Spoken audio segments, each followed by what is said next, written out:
धरती माता की भगवान विष्णु से शिकायत, अवतार क्यों जन्म लेते हैं। भागवत पुराण से कथा।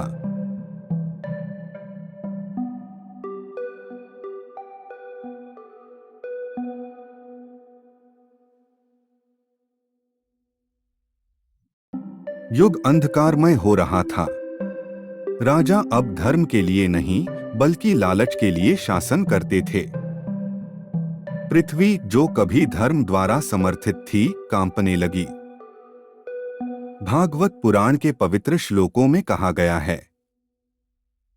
पृथ्वी भूमि देवी पाप का भार सहन करने में असमर्थ।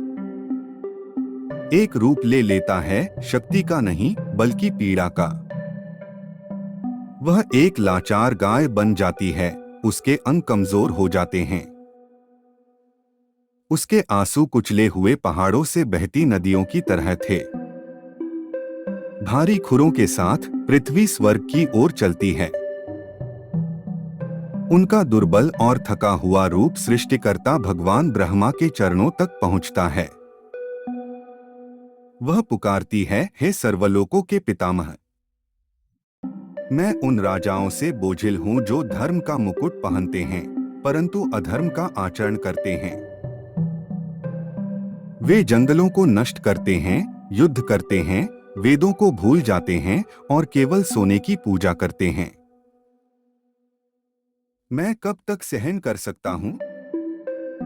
ब्रह्मा चुपचाप सुनते हैं। वे आकाश की ओर देखते हैं। यहां तक कि वह जो कि सृष्टि करता है भी असहाय महसूस करता है। भूमि की पीड़ा से द्रवित होकर ब्रह्मा उसके साथ ऊपर चढ़ते हैं। शिव, इंद्र और अन्य देवता भी इसमें शामिल हो गए। वे दोनों मिलकर दूध के सागर, पवित्र क्षीर सागर की यात्रा करते हैं, जहां भगवान विष्णु योग निद्रा में अनंत शेष पर विश्राम करते हैं। वे श्रद्धापूर्वक जप करते हैं, गहन ध्यान करते हैं, शब्दों से नहीं बल्कि झुके हुए हृदय से। हे नारायण, सभी प्राणियों के रक्षक, पृथ्वी का बोझ अपनी सीमा पार कर चुका है। संतुलन बहाल करो, धार्मिकता को फिर से सांस लेने दो। मौन में भगवान विष्णु जागते हैं।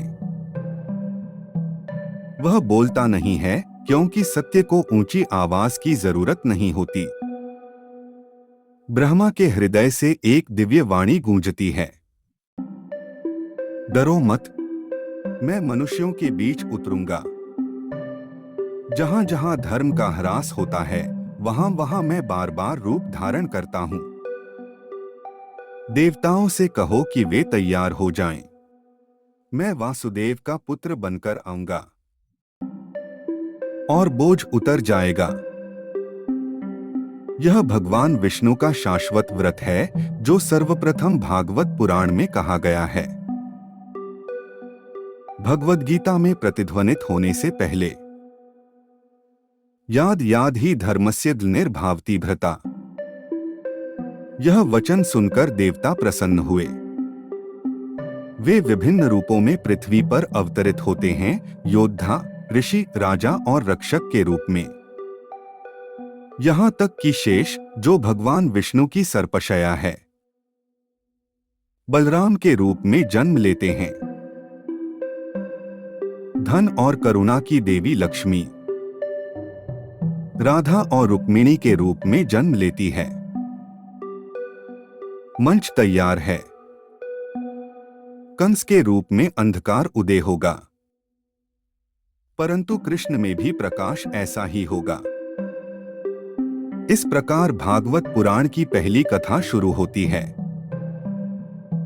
युद्ध से नहीं बल्कि पीड़ा से, महिमा से नहीं बल्कि बोझ से।